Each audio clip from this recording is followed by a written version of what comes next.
අපි අද කතා කරන්න යන්නේ හැරී පොටර් කතා මාලාවේ අලුතෙන් වෙන්න තියෙන කතා මාලාවක් ගැන.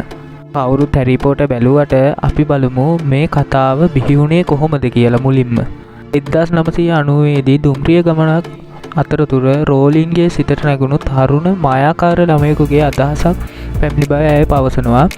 එම අදහස පදනම් කරගෙන තමයි මේ හැරී පොටර් කියන කතා මාලාව ලෝකයට නිර්මාණය වුණේ. හැරී පොටර් සහ දාර්ශනිකයාගේ ගල, හැරී පොටර් සහ රහස් කාමරය, හැරී පොටර් සහ අස්කබර් සිරකරු, හැරී පොටර් සහ ගිනි කුසලානය, හැරී පොටර් සහ ෆිනික්ස් සංවිධානය, හැරී පොටර් සහ අර්ධ රුධිර කුමාරයා, හැරී පොටර් සහ මරණීය වස්තු යන පොත් මාලාවක් ලියවිලා තියෙනවා. දැන් බලමු අපි අලුතින් මෙන්නේ මොන සීරියස් එකද කියලා හැරී පොටර් කතා මාලාවේ.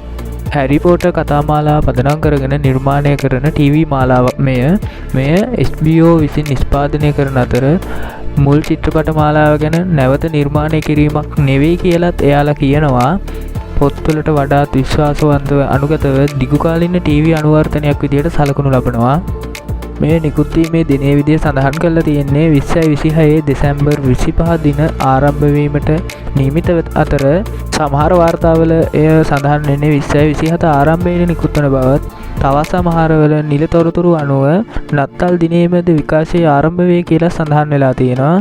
මේ කතාව ආරම්භ වෙන්නේ තමන් මායාකාරයෙකු බව නොදැන සිටින හැරී පොටර් නම් පිරිමි ළමයාගෙන් තමයි ආරම්භ වෙන්නේ. ඔහුට වයස අවුරුදු 11 වෙනකොට ඔහු උගස් මායා හා මායාකර්ම විශ්වවිද්‍යාලයට ඇතුළත් වෙනවා. මොහු එම විශ්වවිද්‍යාලය ඇතුළතදී රොන් විස්ලි සහ හමයිනි අතර සුහද මිත්‍රත්වයක් ගොඩනගා ගන්නවා. අඳුරු මායාකාරයෙකු වෝල්ඩන් සමග සම්බන්ධ අභිරහස් රස හෙළි කර ගන්නවා. ඔහොම තමයි කතාව මුලින්ම ආරම්භ වෙන්නේ.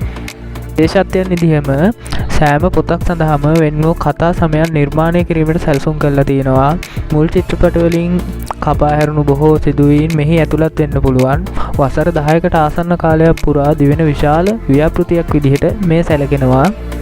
ඔන්න එහෙනම් හැරී පොටර් කතා මාලාවට ආදරය කරන ආස කරන අයට මේ අවුරුද්දේ අවසානයේ හරි ලබන අවුරුද්දේ මුල් කාලයේදී මේ කතා මාලාව නිකුත් වෙනවා. ඕගොල්ලන්ට කතා මාලාව එක දිගට නරවන්න පුළුවන් වීමේ හැකියාව තියෙනවා. එහෙනම් මේ කතාව ගැන තොරතුරු දැනට මෙච්චරයි. එහෙනම් මේ වගේ අලුත් කතා මාලාවක් ඩ්‍රාමා එකක විස්තර ඇතුළත් අරගෙන අපි නැවත වීඩියෝ එකකින් හමු වෙමු.